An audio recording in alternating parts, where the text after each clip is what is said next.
Welcome to TKO, the Kindness Objective podcast. Nate, I'm so excited that you're here. I have been wanting to meet with you and connect with you since I started following you on LinkedIn. Back in when you resigned from Gabb, which you are the CEO of, and gave that position to a young boy named Michael, who had been going through cancer. And I was so incredibly touched by that story that I started following you ever since. And I said, if there's one person from LinkedIn that I would want to meet, it would be you. So thank you so much for being here and for joining me. That's so kind of you. Melissa, I'm genuinely honored. I appreciate you reached out. Thank you. My pleasure. And I'm so glad that you made the time to do this. I know how busy you are. So I would love for you to talk a little bit about Michael and how that came to be, and just a little bit about his background and why you did what you did and how that impacted his life. Sure. Michael is a dear friend of mine now, and someone that I love and admire, his entire family. And I'll be brief in sharing the story, but it's one that is very personal now.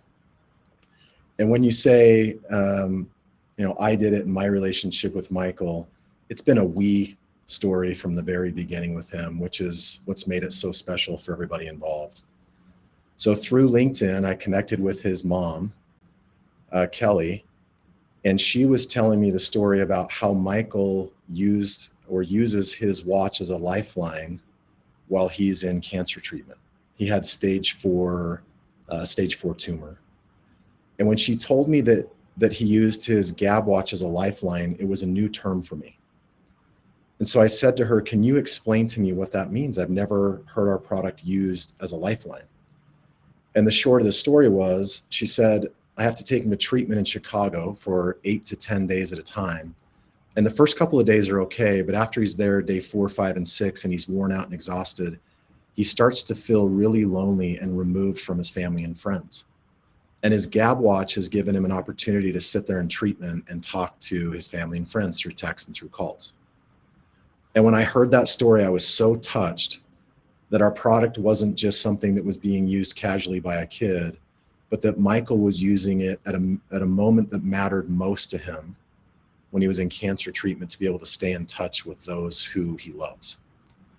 And so there's more to the story, but for the sake of me not continuing to talk, that's how I got connected to Michael and Kelly and the rest of the family. And then the story goes on from there. How old was Michael when you first connected with him? 10 or 11. Yeah, okay. He was about ready to have a birthday, and then he's had another one since. So he was 10 or 11. I have a 10-year-old, and I cannot imagine going through that with my son. Last year in November, he had a reaction to prednisone for a respiratory infection, and it landed him in the hospital with a full-blown steroid-induced psychosis. And what I tell you as a parent, I have never been in so much pain in my life as I was seeing him struggle. And that was just one brief moment in time in his life, let alone having a 10 or 11-year-old that's going through stage 4 cancer. I can't even imagine that. So I would say to Kelly, if you're watching, God bless you. And I think of your family all the time. And it's, from what I understand, he's in remission now, right? He is. And I am not the best to speak about where he's at, only because I don't want to misrepresent. But my understanding from talking to his mom is that he's in remission. He got it when he was a little kid, and it's relapsed a few times. But the family is celebrating right now the fact that he's in remission and doing really well.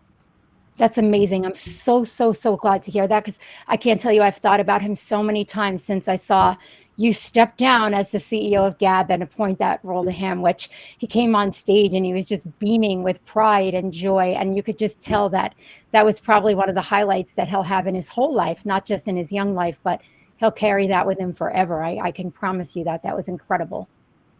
Yeah, thank you. I think for a little bit of context, so people know what we did next, Lori Kuhn, who is our president of Gabb for Good, she had this incredible idea, and then she got the rest of our team involved, that we shouldn't just let the story stop at Michael using our watch as a lifeline. We should fly his family out to Utah and give him an experience. And so we brought the entire family out, and we told him that he was going to be the CEO of Gabb for the day. And I got up in front of the company and resigned and turned it over to him. and we let him do whatever he wanted for the day. So we set up a game room in his honor. We still have an official Michael Esquivel game room here that has a arcade in it and air hockey and a Nintendo Switch. He wanted to call a recess during the day. So we had adorable. a 15-minute recess instead of a work break, brought everybody into the kitchen and had treats. He did a lot of other things, but he took over my office for the day. We wore matching outfits, and the shoes we gave him are called Nike Dunks or Panda Dunks. They're black and white. I have a pair, he has a pair. So just a really special day to bring in somebody who was a customer and is now a friend and co-CEO of Gabb. I couldn't love it more. Like literally could not love that more. And what does he call his shoes again? I say this sheepishly because I don't want it to sound like it's a celebration of me, but he calls them his Nates. And he does that because we matched and he took my job. The better part of the story, though, is although he calls them his Nates, what they really represent is the feeling he had. Sorry. You're okay.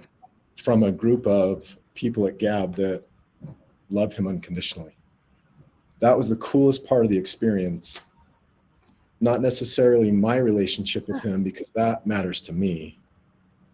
But he now could walk into this office at any time of any day, and this place would celebrate as if the biggest celebrity in the world walked in. He's a celebrity here.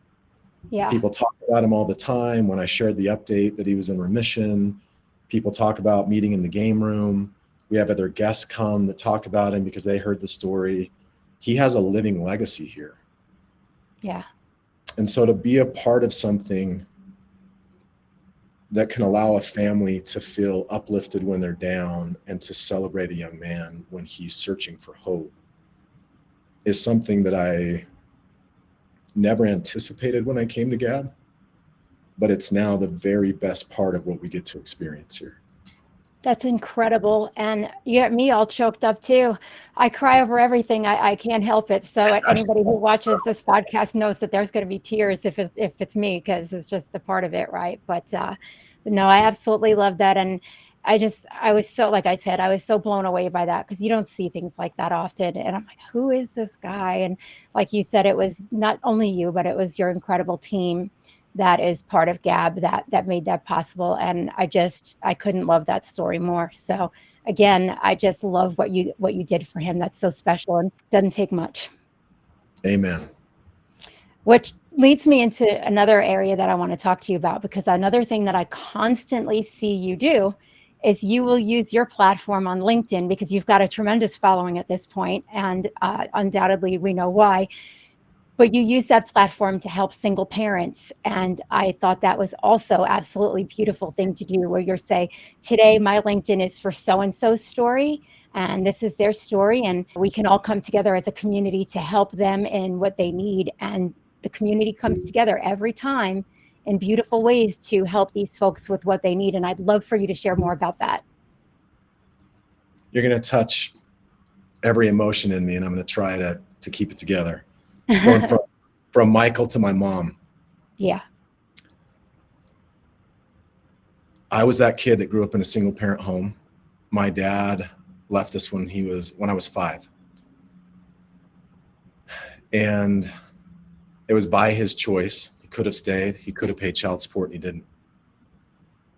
And my little sister and I had to watch my mom work a couple of jobs and do whatever it took to take care of us.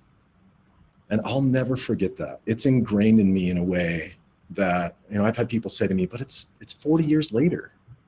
How do you still have an emotional connection to it? Because I sat in it. I experienced it. I watched my mom go through all the emotions of feeling alone and feeling left behind and having to figure everything out. And I have just always told myself, if I was ever in a place where I could give back to single parents, I was going to do whatever it took. And now that I have a platform and a bit of a voice, it just seems so natural for me to want to celebrate and amplify single parents who so often feel like they're doing it on their own. And if I can give them even just a little bit of hope that they're seen, that they're understood, that they're not stereotyped, and that I truly believe that if given the opportunity, they can excel over and over again. And I never thought LinkedIn would become that for me. And I didn't know exactly how I would find a way to celebrate single parents or highlight them. But the drive to keep my mom's legacy alive and represent her the right way has always been very close to me. And it's beyond rewarding. It's a way that I can take action. And taking action, from my perspective, is what's most important. We all talk a lot. There's a lot of talk. There's a lot of noise. Mm-hmm. But when action needs to take place, are you willing to step in?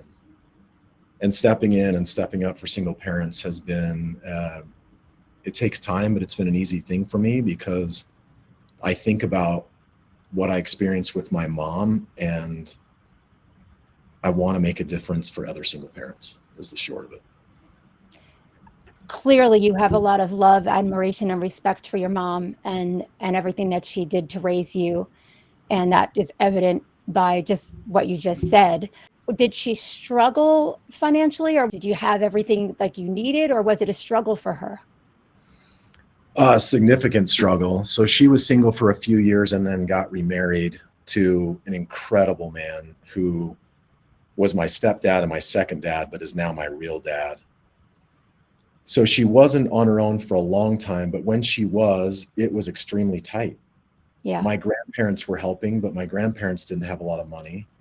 And I didn't know what was in the bank account, but I knew it was a little bit. One Christmas, the first Christmas she was single, the gift that I received that couldn't have been more than a $10 or $15 gift was a larger than life piece of canvas that was, thicker than paper, but not as thick as a blanket. It was a light tan canvas.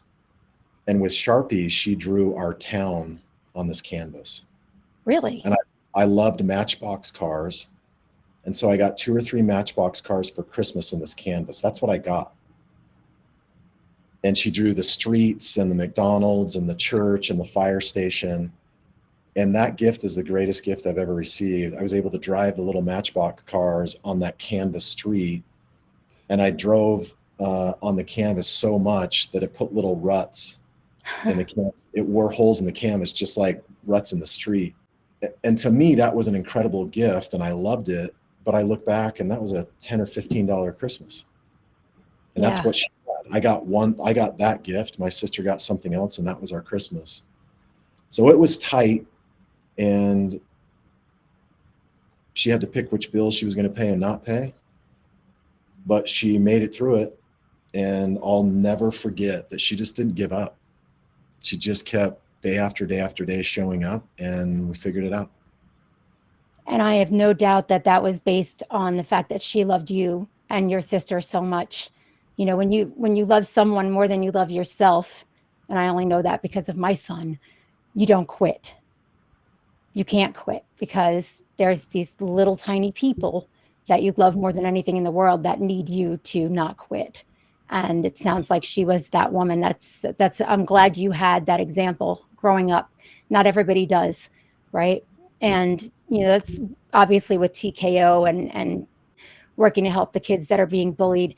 What a lot of people don't realize is that oftentimes the kid that is bullying someone else is not going home to that loving environment that you experienced, and they're in pain themselves. And they are, when you think about it, it's kind of like they're in constant defense mode, right? I'm already dealing with this at home. I'm not going to deal with it at school. I'm going to be the one that hurts you before you can hurt me. And so you're very fortunate that your mother was able to give you the love that you deserved and needed as a kid, because they don't always have that. Absolutely. Can you tell me more about what you're doing? You mentioned your son, and I know you've started a passion project that has turned into your thing now. Yeah. Tell me more about it. Why did you start it, and what does it mean to you? So I started TKO. Originally, I tried to start TKO in 2020. And then COVID happened. So, with everything being in person, it just was the worst possible time to start TKO.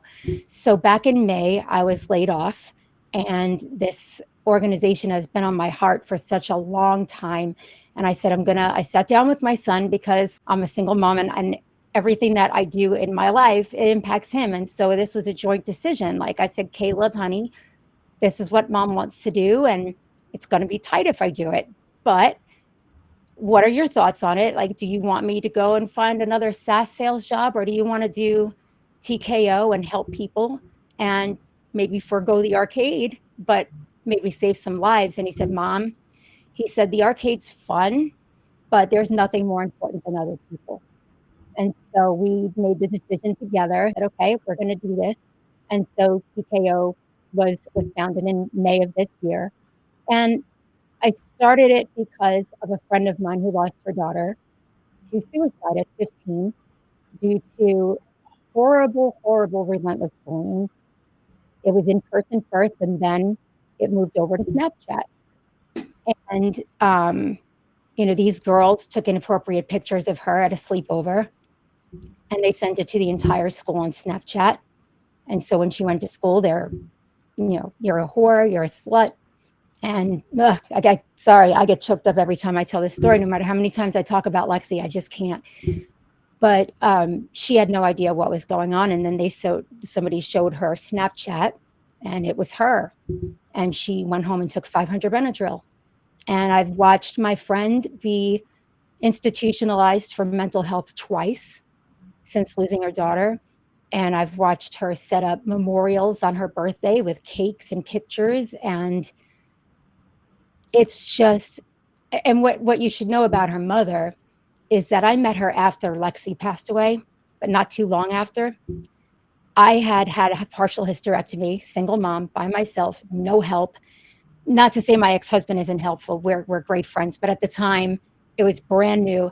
So it was still, and I had this partial hysterectomy. My son was 2. And this woman, her mother, she brought a home-cooked meal to my home with her own plates and dishes and silverware. She gave me a gift basket. Everything was red because that was her daughter's favorite color. She had a gift basket for my son of toys and things to occupy him while I was recovering. And she literally, Nate, she sat down and she served me food in my home. And it was like, this woman is going through this. These people were so horrible to her daughter that she lost her daughter, and she still has the heart to be here serving me food. It blew my mind. And she said, this is what Alexis would have done. So I am doing this for you because this is what my daughter lived her life for, was to love other people. It was pretty mind-blowing. Thanks for sharing that. It is, when someone is in deep pain, they can figure out a way to turn it into meaningful purpose. It's amazing what people do. Yeah.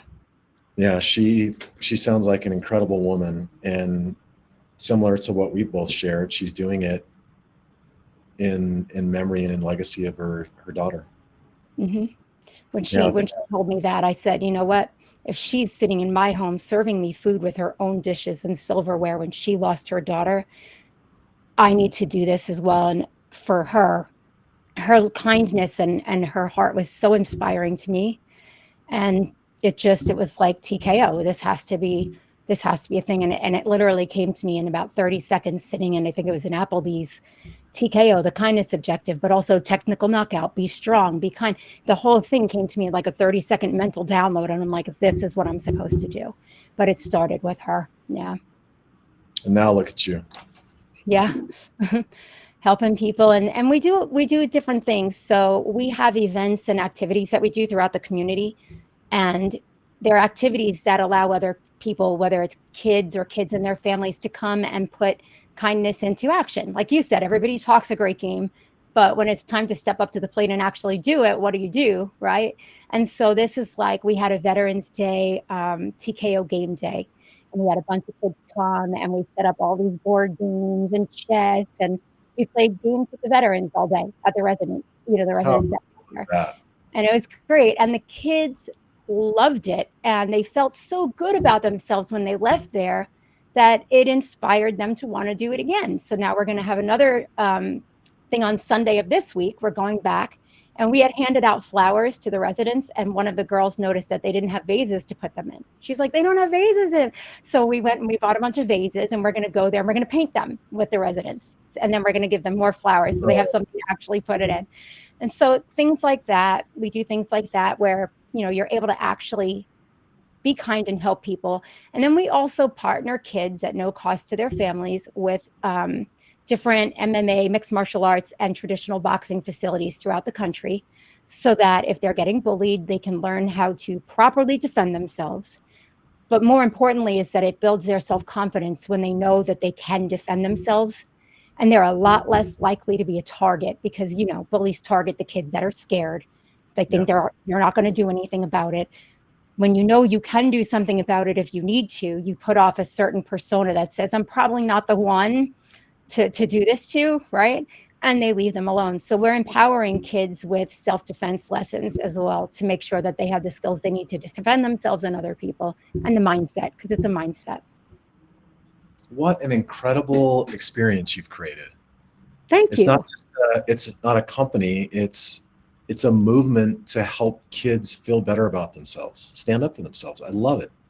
Thank you. Yeah. It's a business, but it's a nonprofit, right? So anybody that donates to our cause or wants to help these kids, they get the tax write-off, which is great for them. And, but I hope that people are inspired to sponsor us and things, not for the tax write-off, but because of what we're doing and how we're helping people. Because at the end of the day, it's a domino effect. And I feel like no matter which energy you put out there, if you put out cruelty or if you put out kindness, the domino effect is the same. If you're posting online, it's a choice in that moment. What domino effect do I want to have in the world? And what impact do I want to have in the world? Because it's bigger than just yourself. You post something and somebody else posts something, and then before you know it, you have an online brawl of keyboard warriors. So it's a choice. Do you want to be the person that starts the kindness domino effect or the cruel one? And we want to start the kindness domino effect. It's important. I love it. Love it. Love it. Yeah, what you're doing with Gabb, one of the reasons why I wanted to connect with you on this too, because this is such a critically important thing. And I don't think that a lot of people really understand the severity of social media and the impact that it can have, not only on children, but on adults too. There's plenty of adults whose mental health has been devastated by the impact of social media.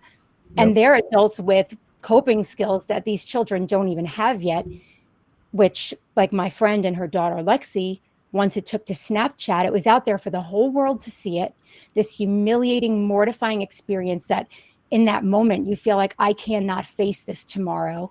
There's no way I can possibly step out of my house tomorrow. And they feel as though they have no other option other than to maybe end their life or do something tragic, or go to the school and you see all these school shootings and these things that are happening. There's a direct correlation between that, where whether it's a positive or negative, it's going to impact you in some way. Gabb, what you do with Gabb, providing safe technology for youth and for anyone really, it doesn't have to be youth, is such an incredibly important thing for society right now. And I would love for you to touch on the fact that, this is so important and how Gabb protects people from the impact of social media. Yeah, thank you. So Gabb is a safe tech company for kids. We offer safe phones and watches. What does that mean? We believe in tech, but too much tech too soon is completely overwhelming our kids. I often relate it to swim lessons. As parents, we would never take our kids and push them in the deep end of the pool and then hope they survive. Our kids would drown. And so we take them through all of these cautionary steps of swim lessons and floaties and sunscreen, and you can't go in the deep end without mom or dad. But with tech, we give them these smartphones that were never built for them. They were built for adults. And then we throw a parental control on, a couple of them that don't work, the kids know how to get around. And then we push them into the deep end of the tech pool, and our kids sink to the bottom, and we're blown away that they're in trouble. And the problem with tech is all of these massive tech companies have built their algorithms and their products in a way where they want us addicted to those screens. They want us because more is more for them. That's More right. screen time, more data, more apps, more scrolling, more. And our business model and our mission is built on less. We don't want your kids on a Gabb device more. We want them on it less.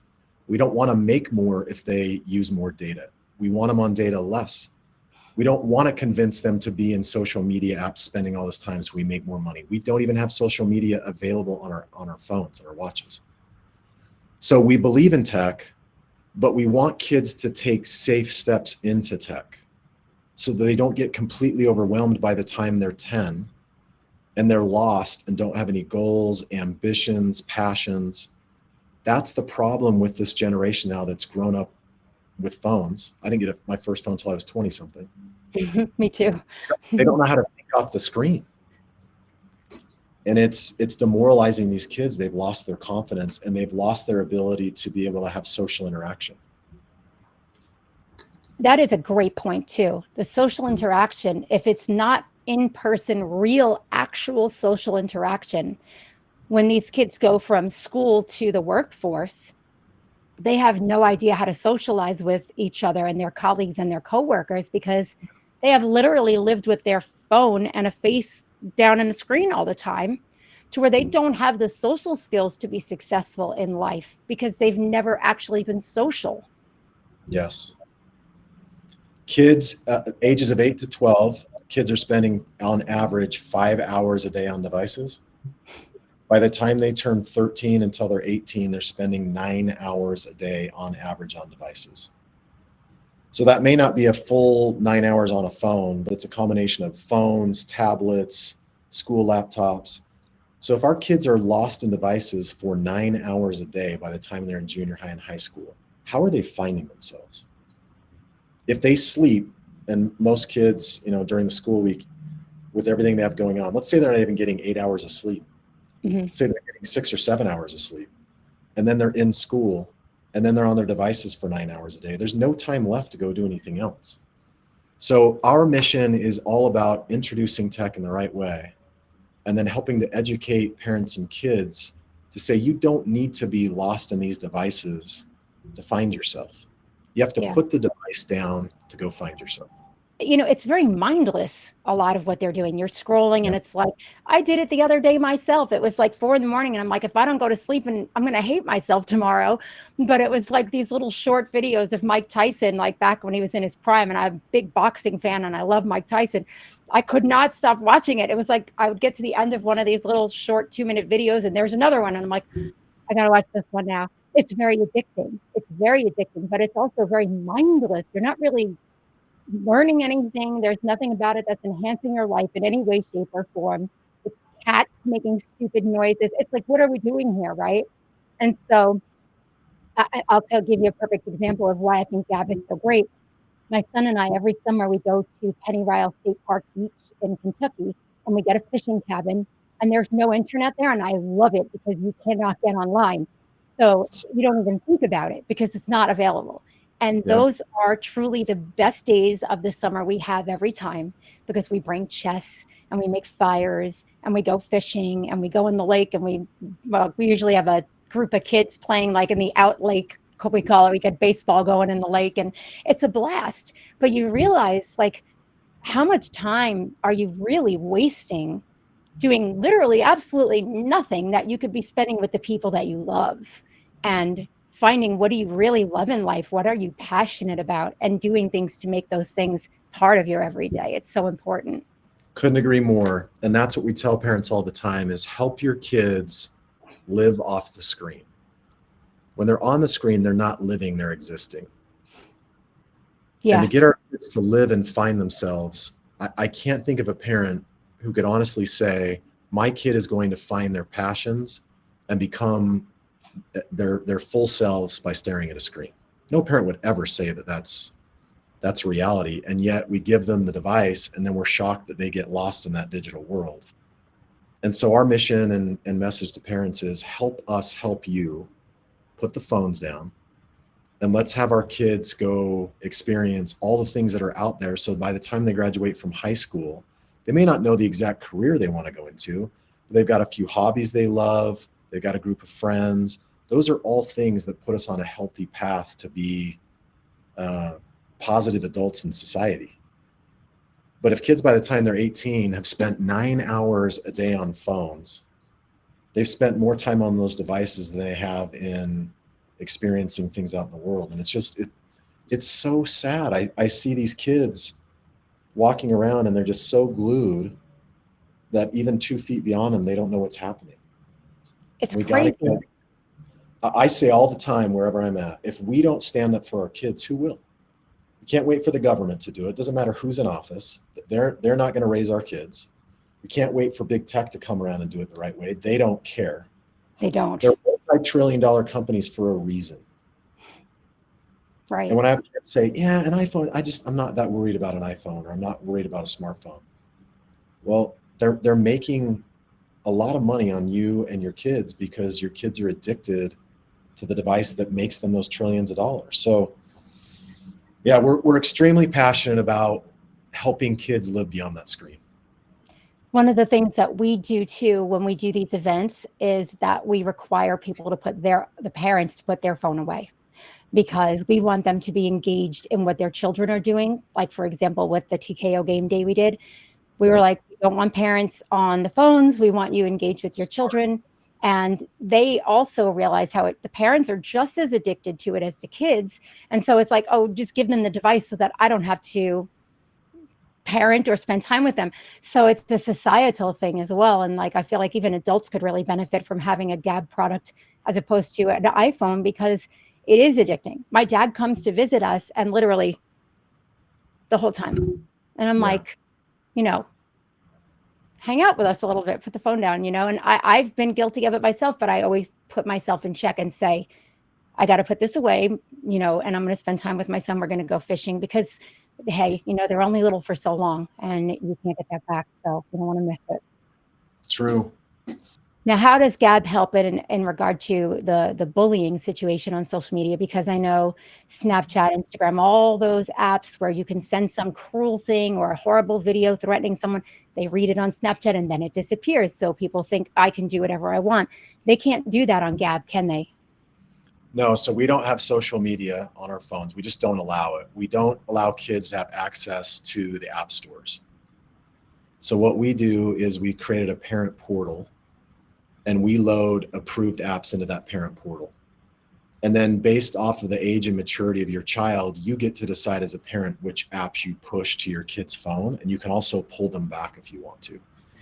But we have said out of the gate, we don't want social media, so we don't even load all the social media apps into the parent portal, because what happens is a kid would just go negotiate with mom or dad, come on, I want Snapchat, and then eventually the parent gives in and they push it to the phone. So we just eliminate that, which allows a parent to say, look, you have a Gabb phone.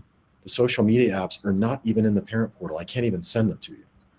So it just eliminates the contention. So that's what we do, is we provide devices that just eliminate that argument. If you have a Gabb device, social media is not there, and you can't beg your parents to go pull it from somewhere because it's not even on the phone. And they can't even manipulate to download those apps, because I know a lot of kids can work their way around parent controls and things like that. And they can hide apps, and parents don't even maybe realize they're on these apps. So with Gabb, it's just not happening. It's just not even an issue. Yeah, we would have to upload it to make it available in the parent portal for a parent to push it. So even if a kid got a parent's password, worst case scenario, and got into the parent portal and tried to push apps to their phone, it's not going to be there because we haven't made it available. And so parents have to submit to us which apps they would like for their kids, school apps, religious apps, learning apps. And we go through an approval process, and then we make it available through the parent portal. The other thing we do with bullying, because you brought that up specifically, we don't trust other messenger apps. And so we built our own Gabb Messenger. And within Gabb Messenger, if a kid has a Gabb phone, they can talk to non-Gabb phones, but it all happens through Gabb Messenger. It's the way kids text on a Gabb phone. And with the AI filtration that we've built, we notify parents when something alarming is happening in a conversation. Really? So a parent can get notified. And parents ask all the time, well, a kid's never going to say sex in a text. They're going to have some some term or some lingo or some emoji, but the AI has gotten so smart that it's keeping up with the lingo and the things that kids are using. And so we're able to notify parents and say, hey, your child is involved in a conversation on their Gabb phone. We're letting you know that this is the text, and we're encouraging you to go have a positive conversation with your child to talk about the right way to message and use text and images. That is fantastic. I knew a lot about Gabb. I did not know that. That's a game changer. That's fantastic. That's great. The other thing we've added is safe video calling. Mm-hmm. And when we said we were going to offer video calling, parents' number one concern is, well, what if my kids are sexting over video? What if they're showing skin and crazy things? And so our safe video monitors a certain percentage of skin. And if any piece of clothing comes off, or if there's too much, it freezes the video and notifies the parent that something alarming may be happening on a video call. That's amazing. So, as an example, we had a dad shot me a note and said, hey, you'll never believe this, but my daughter was on her Gabb phone on video talking to her friend that was not on a Gabb device. And they were talking about a celebrity. I think it was something Tatum. Whoever Tatum is. I don't know. But he's a celebrity, and they were saying that he's cute.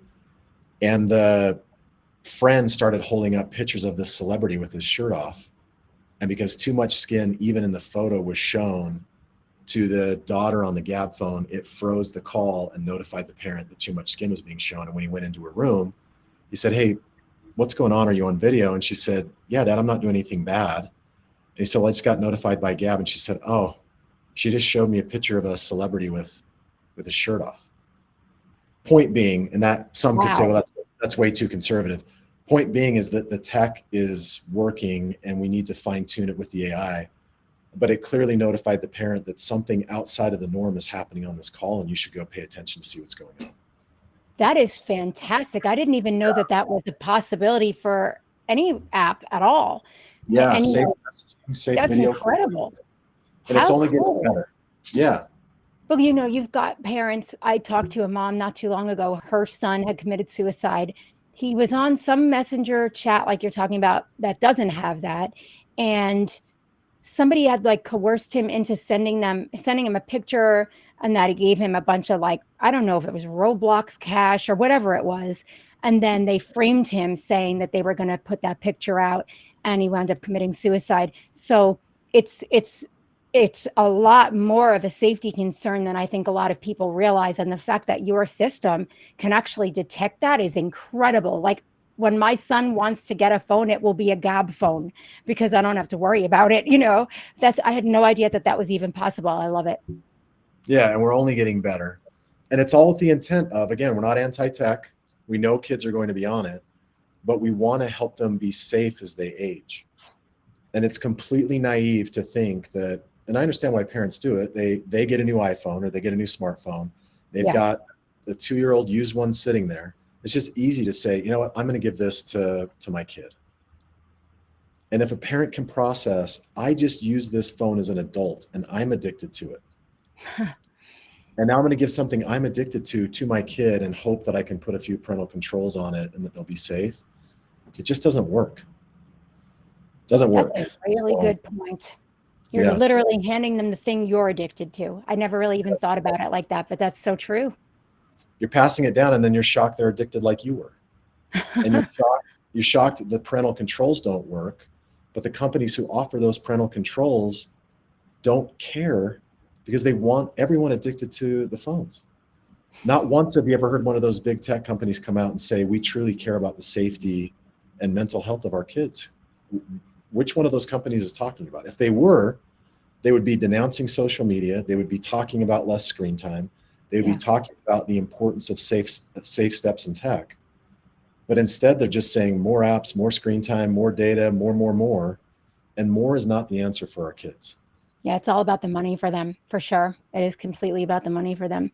Well, I'm so glad that I got to connect with you because, like I said, I've wanted to meet you for such a long time.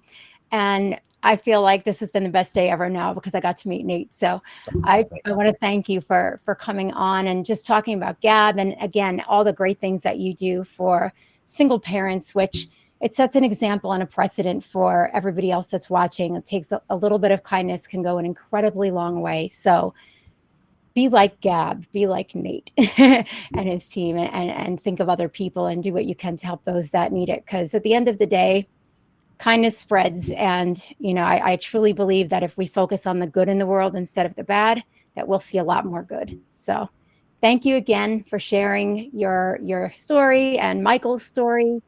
And I am so excited that I had an opportunity to meet with you today. Thanks, Melissa. I'm so honored. Thank you for reaching out. It's been so good to talk with you.